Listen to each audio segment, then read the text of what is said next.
Assalamualaikum warahmatullahi wabarakatuh. Perkenalkan, nama saya Awalah Hasanatun Nadia, NIM 22402054. Di sini saya akan menyampaikan rangkuman saya dari bab 1 sampai dengan bab 6. Video ini saya buat untuk memenuhi tugas mata kuliah yang diampuni Bapak Ali Nurrafiq. Materi yang pertama yaitu kaidah fikih serta perbedaan hubungan antara fikih dan usul fikih. 1. Pengertian al-qawaid al-fiqhiyah. Kaidah al-fiqhiyah berasal dari bahasa Arab yaitu al-qawaid dan al-fiqhiyah. Al-qawaid merupakan bentuk jamak dari kata kaidah. Dalam istilah bahasa Indonesia dikenal dengan kata kaidah yang secara etimologi berdasarkan berarti dasar, asas atau fondasi. Kata al-fiqhiyah berasal dari kata fikih yang berarti ilmu tentang hukum-hukum syariah yang bersifat amaliyah, yang digali dari sumber-sumber yang terperinci secara terminologi. Menurut Mustafa Al-Zarqa, sebagaimana dikutip oleh Abdurrahman Dahlan, menyatakan bahwa kaidah fikih adalah dasar-dasar fikih yang bersifat umum dan bersifat ringkas, berbentuk undang-undang yang berisi hukum-hukum syarak yang umum terjadi berbagai peristiwa hukum yang termasuk dalam ruang lingkup kaidah tersebut. Pengertian fikih dan usul fikih. Pengertian fikih secara bahasa, kata fikih berasal dari bahasa Arab faqiha yaqahu fakhan yang bermakna mengerti atau memahami. Secara istilah fikih artinya ilmu tentang hukum-hukum syar'i yang bersifat amaliyah yang digali dan ditemukan dari dalil-dalil tafsir. Pengertian usul fikih yaitu kaidah-kaidah yang akan digunakan seorang mujtahid untuk mengumpulkan hukum fikih dari satu persatu dalilnya. Adapun usul fikih terdiri dari dua kata yaitu usul dan fikih. Usul merupakan jamak dari kata asal yang artinya pondasi, berakar, berasal, pangkal, asal, sumber, pokok, induk, pusat, asas, dasar, semula, asal, kaidah, dan silsilah.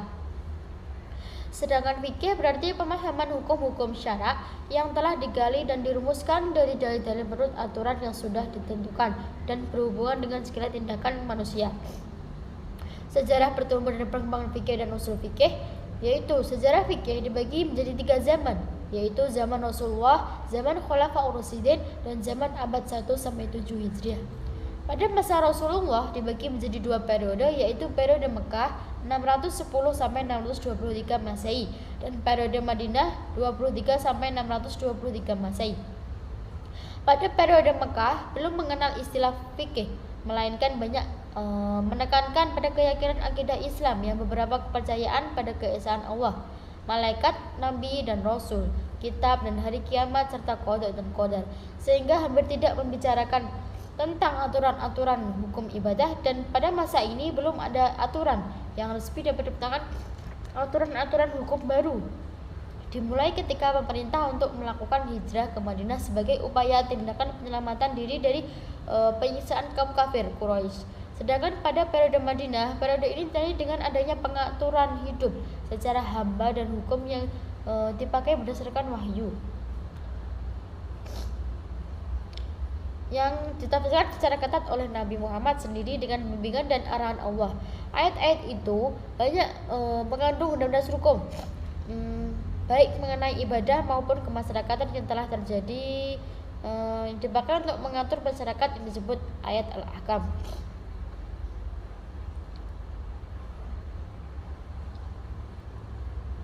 Berikutnya yaitu hubungan antara fikih dan usul fikih. Hubungan usul fikih dengan fikih adalah seperti hubungan ilmu logika dengan ilmu filsafat atau sebagai hubungan ilmu nahwu dengan bahasa Arab. Fikih mengarah pada ilmu yang membahas persoalan-persoalan hukum Islam yang praktis, sedangkan usul fikih mengarah pada ilmu yang membahas kaidah-kaidah mengenai metode dan menggali hukum dari dalil-dalil terperinci. Perbedaan fikih dan usul fikih dapat dilihat dari secara objek ilmu keduanya.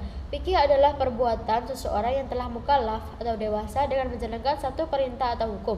Sedangkan usul fikih merupakan dalil-dalil yang kaidah bersifat umum, di mana seseorang fuqaha menelaah tentang bagaimana dalil-dalil juz'i yang dapat diterapkan pada permasalahan khusus. Manfaat mempelajari tentang benteng perlindungan terhadap syariat Islam karena usul fikih menjaga dalil syariat dari penyebaran kaidah dalam istinbat, metode yang memudahkan dalam mengambil kesimpulan hukum istinbat pada masalah-masalah cabang dari sejumlah sumber, menghindarkan seseorang menetapkan hukum menurut hawa nafsunya karena mengetahui metode dan kaidah istinbat serta cara beristihad yang benar. Hal ini karena bermunculan para mujtahid dengan metode istihad yang berbeda-beda. Terus bab kedua yaitu al-umru bil maqasidah, al-umru bil maqasid. Tiap perkara tergantung pada niatnya. Dasar dari kaidah al-umru bil maqasidah. Kaidah ini didasarkan pada dua dasar yaitu Al-Quran dan Al-Hadis. Dasar Al-Qur'annya terdapat pada surah Al-Baqarah ayat 225 yang berbunyi, ya yu'akhidukumullahu ya wawiyu fi aimanakum walam yu'akhidukum bima kasabat qulubukum wallahu ghafurur rahim.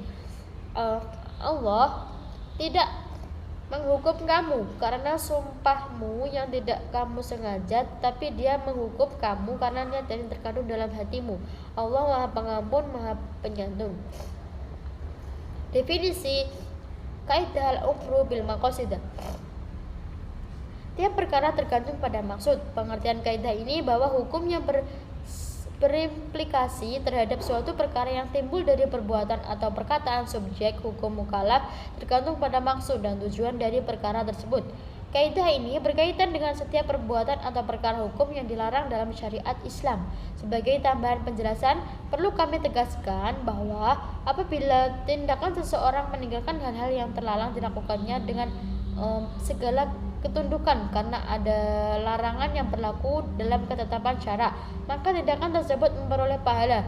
Namun apakah tindakan tersebut berkaitan dengan tabiat atau perasaan jijik terhadap sesuatu yang ditinggalkan tersebut tanpa memperhatikan status pelarangannya, maka ia dinilai sebagai perkara biasa dan tabiat manusiawi yang tidak beroleh pahala. Contoh kaidah al-umru al-maqasidah. Barang siapa berniat menggosok harta milik orang lain, lalu ia urung melakukannya, namun harta tersebut kemudian rusak di tangan pemiliknya, maka ia tidak dianggap sebagai penggosok dan tidak dikenai kewajiban mengganti, meskipun ia secara lugas menyatakan dirinya berniat melakukan hal tersebut. Bab ketiga yaitu al-yakinu al-yuzallu bi al-syak, yaitu keyakinan tidak bisa dihilangkan oleh keraguan. Kaidah ini menghantarkan kepada konsep kemudahan yang dapat menghilangkan kesulitan yang kadang-kala menimpa kepada kita dengan cara menetapkan sebuah kepastian hukum dan menolak keraguan, dan telah dilakukan akibat dari keraguan adalah adanya beban dan kesulitan. Maka kita diperintahkan untuk mengetahui hukum secara benar dan pasti sehingga terasa mudah dan ringan dan menjalankan perintah Allah dan menjauhi larangannya.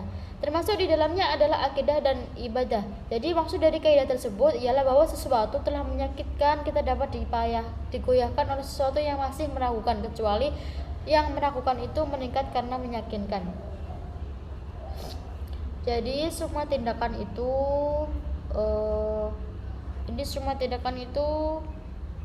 contohnya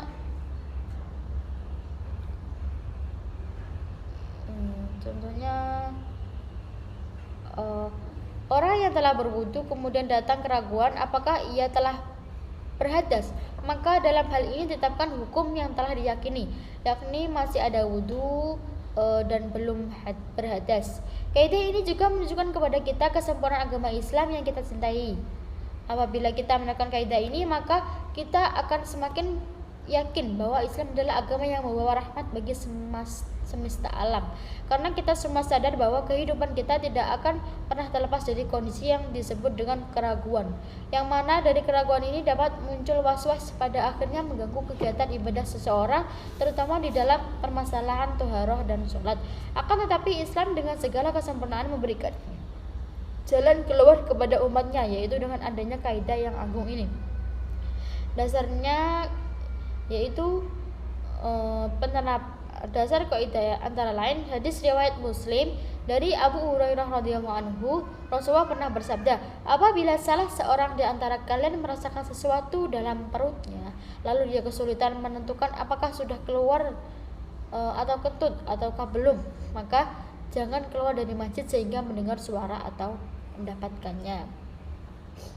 Penerapan kaidahnya, apabila seseorang menghilang dalam jangka waktu yang lama dan tidak diketahui apakah ia masih hidup atau mati, maka ahli waris tidak boleh membagi harta peninggalan sebelum adanya kepastian mengenai kematian berdasarkan asumsi kuat bahwa orang tersebut dan menetapkan sebagai sebuah keyakinan. Misalnya orang tersebut menghilang setelah kecamuk perang, wabah penyakit atau gempa bumi dahsyat. Hal itu dikarenakan status hidup orang tersebut sebelum menghilang merupakan seseorang yang tidak terbantahkan dengan segala keyakinan.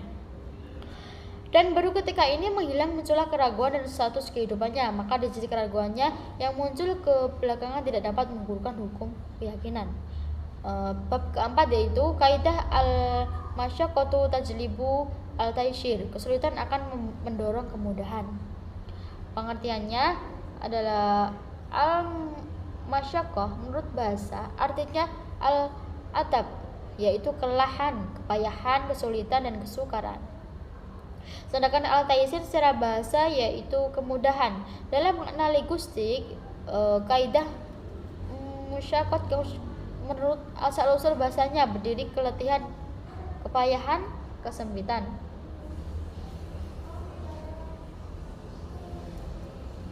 Bentuk-bentuk tingkatan al-maqsyutu tajlibu al-taysir dibagi menjadi 3 tingkatan, yaitu al-masyaqqah, al-azimah, kesukaran yang sangat berarti, kesukaran yang sangat menimbulkan bencana, dan kesukaran besar, seperti kesukaran dalam bentuk ketakutan yang berkaitan dengan keselamatan jiwa. Yang B, al-masyaqqah al-mutawassithah, kesukaran yang pertengahan atau tengah-tengah, tidak sangat berat juga tidak sangat ringan. Apabila kesukaran lebih dekat pada bentuk kesukaran pertama, maka ia mengharuskan pemberian keringanan hukum. Namun jika lebih dekat pada bentuk kedua, maka ia tidak meniscayaan keringanan. Yang ketiga yaitu al-masyaqqah al-khafidah, al-khafifah, kesukaran yang ringan. Kesukaran ringan seperti sedikit rasa sakit pada jari-jari tangan, sakit kepala ringan, atau penyakit ringan. Adapun keringanan atau kemudahan karena adanya masyaqqah setidaknya ada 7 macam, yaitu 1. Tahfif isqah, yang kedua tahfif tangkis atau pengurangan beban kewajiban, tahfif qadim, tahfif takhir, tahfif tarkis, dan tahfif takhir. Macam-macam kaidah al-maqayatu tajlibu at-taysir. Apabila suatu perkara menjadi sempit maka hukumnya meluas. Yang B, apabila suatu perkara menjadi luas maka hukumnya menyempit. Yang C, apabila yang asli suka dikerjakan maka berpindah kepada penggantinya. Berikut bab yang kelima, yaitu al-dararu yuzallu, bahaya harus dihilangkan. Pengertiannya yaitu arti dari kaidah al-dararu yuzallu adalah kemudaratan atau kesulitan harus dihilangkan. Jadi konsepsi kaidah ini memberikan pengertian bahwa manusia harus dijauhkan dari idrar atau tidak menyakiti. Namun darar atau kemudaratan secara etimologi adalah berasal dari kalimat ad-darar yang berarti sesuatu yang turun tanpa ada yang dapat menahan. Berdasarkan pendapat para ulama dapat diambil kesimpulan bahwa darar adalah kesulitan yang sangat menentukan di sebuah eksistensi manusia karena dia tidak menjelaskan maka mengancam agama, jiwa, nasab, harta, serta kehormatan manusia.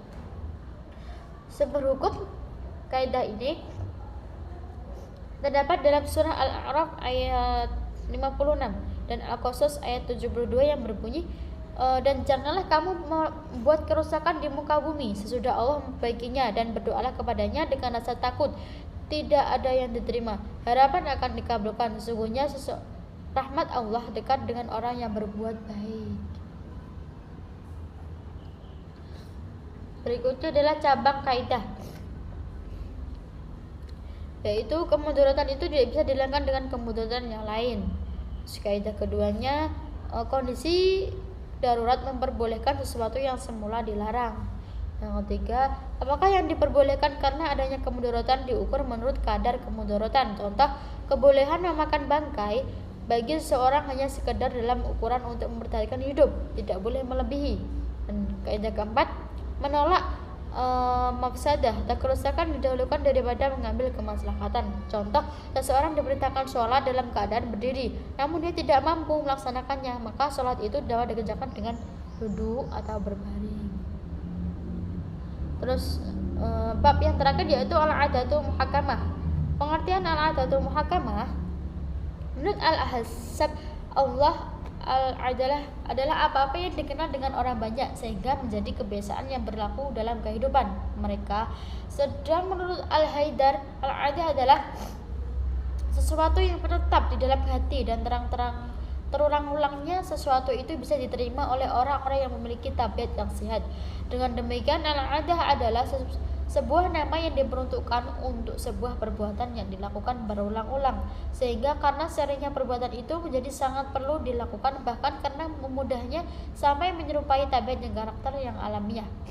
Dalam pengertian dan substansi yang tepat, terdapat istilah lebih dari al-'adah yaitu al-'aruf yang secara bahasa berarti suatu keadaan, ucapan, perbuatan atau ketentuan yang dikenal manusia dan telah menjadi tradisi untuk melaksanakannya atau menindakkannya.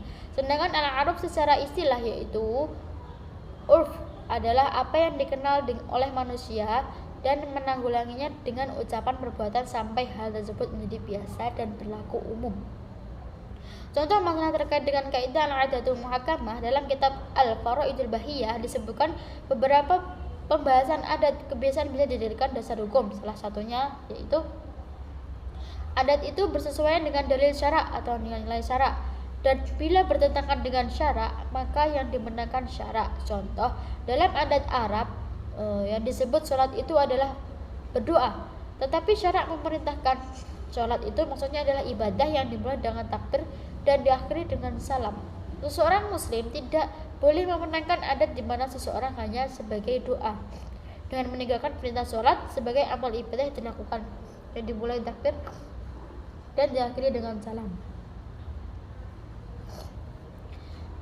Sekian rangkuman dari saya. Apabila ada kesalahannya mohon maaf. Wassalamualaikum warahmatullahi wabarakatuh.